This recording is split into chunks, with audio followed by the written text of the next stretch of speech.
Bapak, kami bersyukur. Terima kasih Bapak buat pagi yang indah yang Kau berikan kepada kami. Terima kasih kami boleh memuji, mempermuliakan namamu bersama-sama. Dan segala pujian kami menyenangkan hatimu. Tuhan memberkati Pak Edward Monang, Tuhan segala yang dikerjakannya dibuat berhasil. Tuhan, Kau juga memberkati hamba-hambamu para lektor yang akan membawakan firman-Mu, terlebih hambamu Pak Joseph Paul, Pastor Joseph Paul Sang. Tuhan, Kau memberkati, mengurapi dengan urapan Roh-Mu yang kudus, supaya apa yang disampaikan datangnya daripadamu, dan Engkau membuat kami menjadi pelaku-pelaku firman, bukan hanya pendengar. Kami serahkan Tuhan Yesus, doa kami di dalam nama Tuhan Yesus Kristus. Haleluya. Amin. Terima kasih Pak Ya, Mulia. terima kasih Bu Ambar. Oke, saudara, baik kita langsung mendengarkan pembacaan firman Tuhan. Dipersilakan untuk para lektor dimulai dari Ibu Rima. Ya, pembacaan pertama 1 Samuel 29 ayat 1 sampai dengan 11. Orang Filistin mengumpulkan segala tentara mereka ke Afek, sedang orang Israel berkemah dekat mata air yang di Yizreel. Maka ketika raja-raja kota orang Filistin berjalan lewat dalam pasukan-pasukan 100 dan 1000, dan ketika juga Daud beserta orang-orangnya berjalan lewat di belakangnya bersama-sama dengan Akis, berkatalah para panglima orang Filistin itu, "Apa gunanya orang-orang Ibrani ini?" Jawab Akis kepada para panglima orang Filistin itu, "Bukankah dia itu Daud, hamba Saul, Raja Israel yang sudah 1-2 tahun bersama-sama dengan aku tanpa kudapati sesuatu pun kesalahan padanya sejak saat ia membelot sampai hari ini?" Tetapi para panglima orang Filistin itu menjadi marah kepadanya, serta berkata kepadanya, "Suruhlah orang itu pulang, supaya ia kembali ke tempat yang kau tunjukkan kepadanya.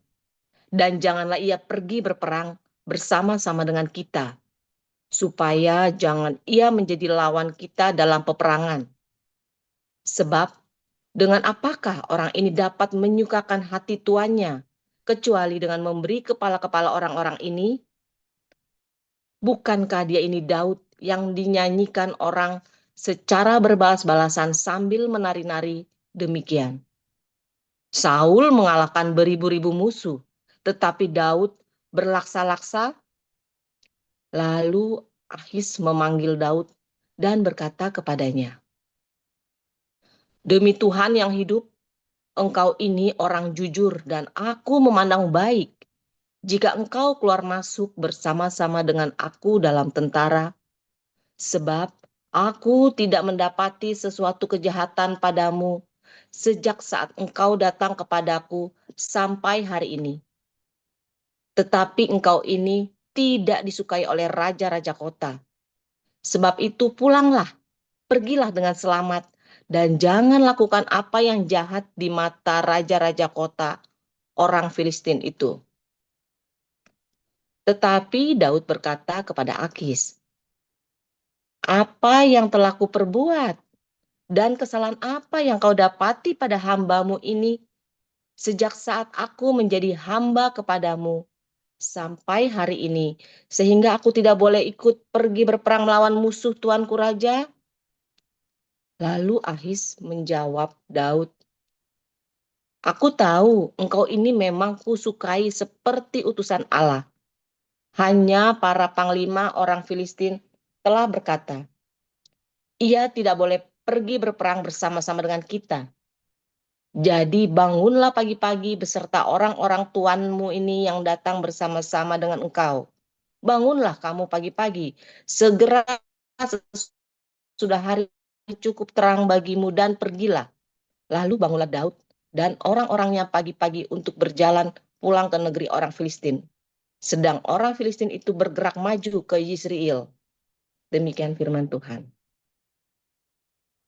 Ya, dilanjutkan Pak Apul.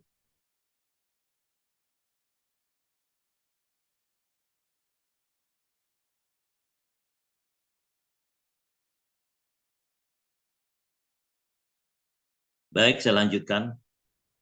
Tentang kedatangan Tuhan kita Yesus Kristus dan terhimpunnya kita dengan Dia, kami minta kepadamu saudara-saudara, supaya kamu jangan lekas bingung dan gelisah, baik oleh ilham roh maupun oleh pemberitaan atau surat yang dikatakan dari kami, seolah-olah hari Tuhan telah tiba. Janganlah kamu memberi dirimu disesatkan orang dengan cara yang bagaimanapun juga, sebab sebelum hari itu haruslah datang dahulu murtad, dan haruslah dinyatakan dahulu manusia durhaka yang harus binasa, yaitu lawan yang meninggikan diri di atas segala yang disebut atau yang disembah sebagai Allah. Bahkan ia duduk di bait Allah dan mau menyatakan diri sebagai Allah. Tidakkah kamu ingat bahwa hal itu telah kerap kali kukatakan kepadamu ketika aku masih bersama-sama dengan kamu? Dan sekarang kamu tahu apa yang menahan dia, sehingga ia baru akan menyatakan diri pada waktu yang telah ditentukan baginya. Karena secara rahasia kedurhakaan telah mulai bekerja, tetapi sekarang masih ada yang menahan. Kalau yang menahannya itu telah disingkirkan, pada waktu itulah si pendurhaka baru akan menyatakan dirinya. Tetapi Tuhan Yesus akan membunuhnya dengan nafas mulutnya dan akan memusnahkannya kalau ia datang kembali. Kedatangan si pendurhaka itu adalah pekerjaan iblis dan akan disertai rupa-rupa perbuatan ajaib, tanda-tanda dan mujizat-mujizat palsu, dengan rupa-rupa tipu daya yang jahat terhadap orang yang harus binasa karena mereka tidak menerima dan mengasihi kebenaran yang dapat menyelamatkan mereka. Dan itulah sebabnya Allah mendatangkan kesesatan atas mereka yang menyebabkan mereka percaya akan dusta, supaya dihukum semua orang yang tidak percaya akan kebenaran dan yang suka kejahatan. Akan tetapi harus kamu selalu mengucap syukur kepada Allah karena kamu, saudara-saudara yang dikasihi Tuhan, sebab Allah dari mulanya telah memilih kamu untuk diselamatkan dalam roh yang menguduskan kamu dan dalam kebenaran yang kamu percayai. Untuk itulah ia telah memanggil kamu oleh Injil yang kami beritakan, sehingga kamu boleh memperoleh kemuliaan Yesus Kristus Tuhan kita. Sebab itu, berdirilah teguh dan berpeganglah pada ajaran-ajaran yang kamu terima dari kami, baik secara lisan maupun secara tertulis. Dan ia, Tuhan kita Yesus Kristus dan Allah Bapa kita yang dalam kasih karunia-Nya telah mengasihi kita dan telah mengaruniakan penghiburan abadi dan pengharapan baik kepada kita, kiranya menghibur dan menguatkan hatimu dalam pekerjaan dan perkataan yang baik. Demikian firman Tuhan. Ya, terima kasih Pak Apul dan Ibu Rima yang telah membacakan firman Tuhan pada kesempatan ini. Ya, sebelum kita mendengarkan renungan, monitor untuk Ibu Ana atau Pastor Paul, mohon menjadikan Marcel Montero menjadi co-host. Terima kasih. Baiklah Bapak Ibu, Saudara, kita akan memasuki renungan firman Tuhan yang akan dibawakan oleh hambanya Pastor Joseph Paul Zhang dengan tema pengkhianat ZPZ. Ini luar biasa judulnya. Ya, tanpa berlama-lama dipersilakan Pastor. Ya, sebentar ya. Oke.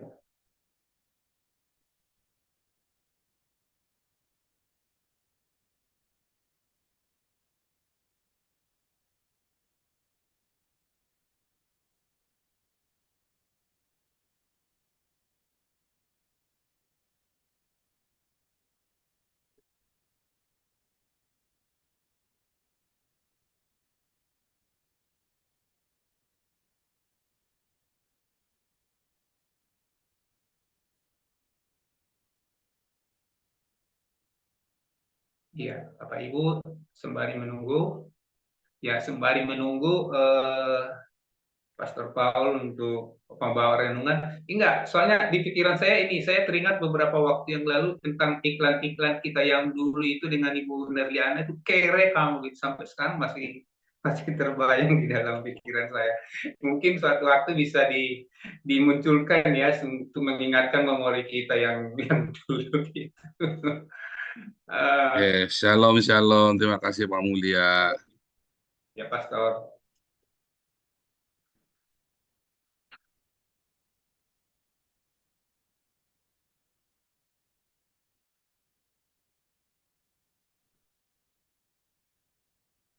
Oke, haleluya, luar biasa. Firman Tuhan selalu baru setiap hari. Ketika kita menantikan Tuhan dengan penuh cinta dan kesetiaan, saudara ya. Banyak sekali kita ketika menantikan Tuhan, ya kita kemudian menjadi pengkhianat, saudara ya.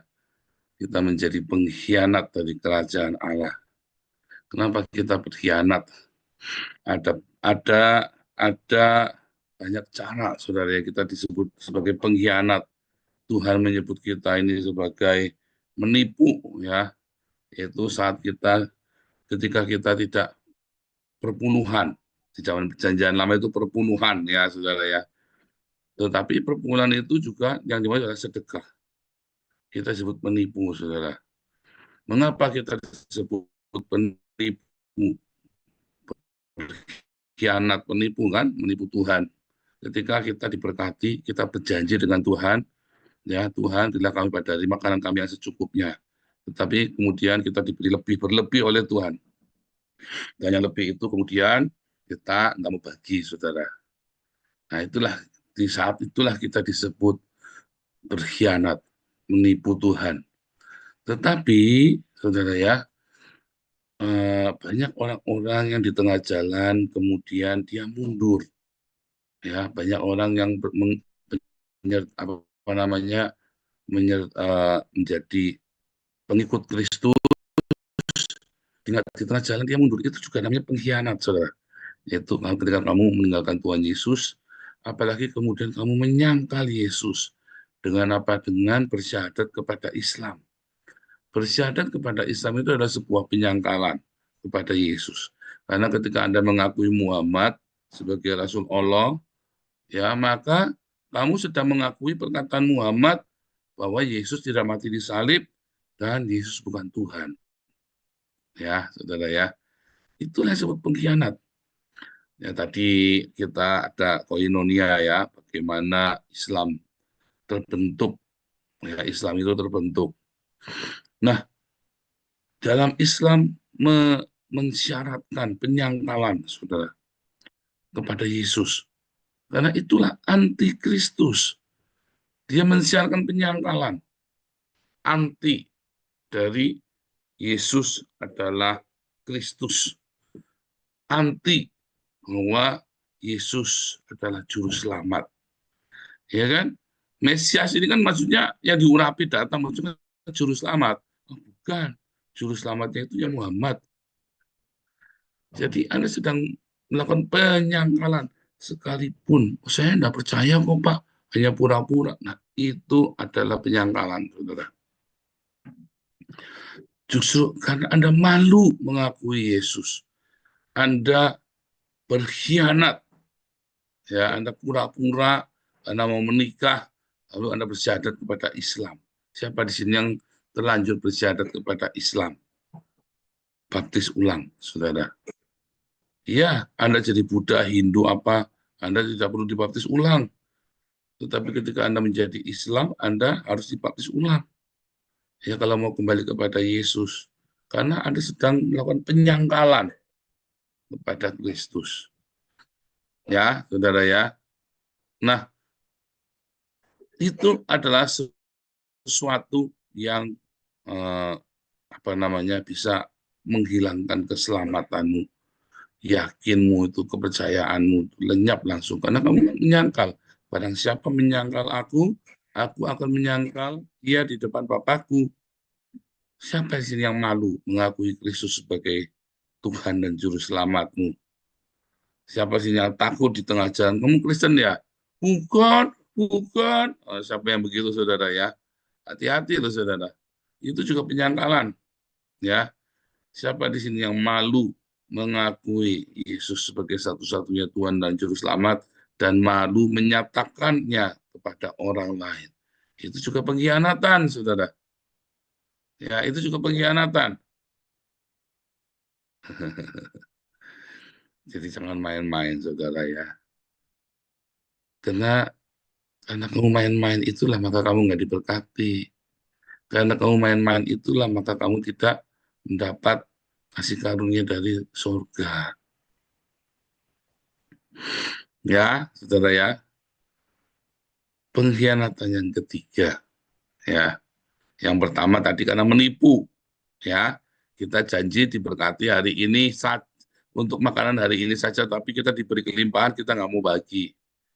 Kedua, ketika kita meninggalkan Kristus, menyangkal Yesus, ya, salah satunya adalah dengan menjadi Islam, ya, menyangkal Yesus.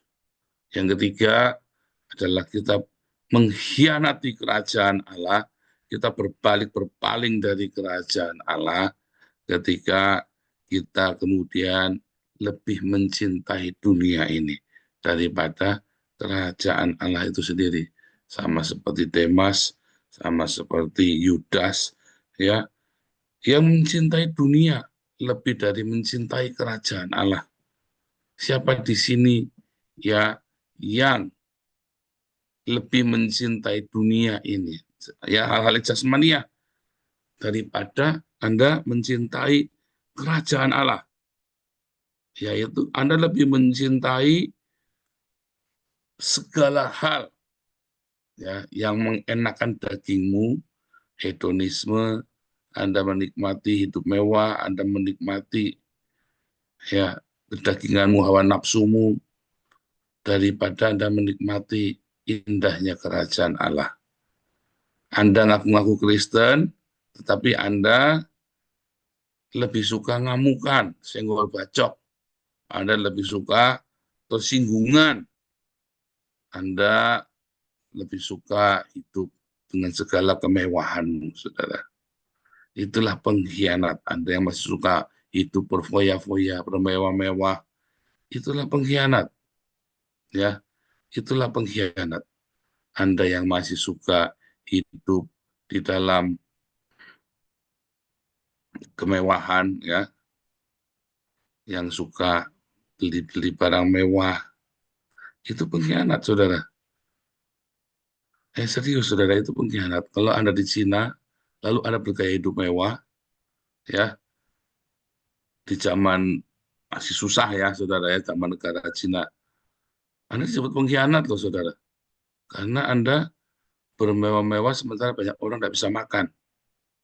Tetapi sebenarnya di kerajaan Allah itu juga begitu, saudara.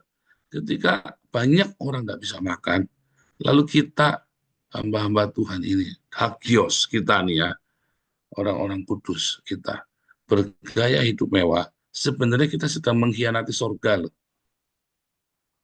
Ya kan? Surga mengajarkan kepada kita, ya, surga mengajarkan kepada kita itu hidup sederhana. Kemewahan, kata Tuhan Yesus, Salomo dalam segala kemegahannya itu tidak seindah rumput, ya, bunga rumput di padang, bunga bakung di ladang, yang hari ini ada besok dibuang ke perapian.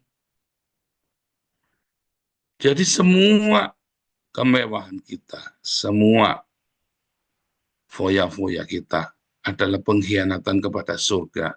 Karena semua kemewahan itu ya sengaja ditawarkan oleh dunia ini supaya Anda tidak jadi nyampe ke surga.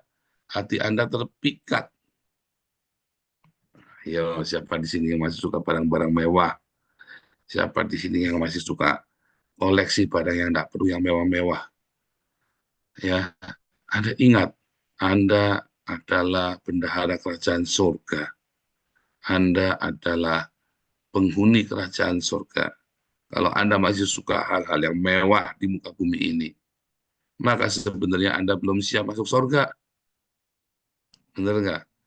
Karena Anda menikmati kemewahan dunia ini. 3 hal ini sudah diingat. Ya, 1, diakonia. 2, jangan meninggalkan Kristus dengan alasan untuk menikah, pura-pura jadi Islam lah, atau Anda, aduh macam-macam ya, apa Anda malu mendeklarasi Yesus di kantormu, kamu Kristen bukan? Oh, takut ya, Anda takut ini, takut itu yang berhubungan dengan Kristen. Waduh, kalau saya bilang, oh, kamu belum selamat. Kalau saya masih tak gituin, saudara ya. Oh, kamu tidak bisa menghakimi. Oh, enggak, kamu belum selamat. Kalau kamu masih malu mengakui Yesus sebagai Tuhan dan Juru Selamatmu, maka Tuhan akan malu juga, tidak akan mengakui kamu juga. Yang ketiga, Anda kalau suka barang-barang mewah, Anda juga disebut pengkhianat.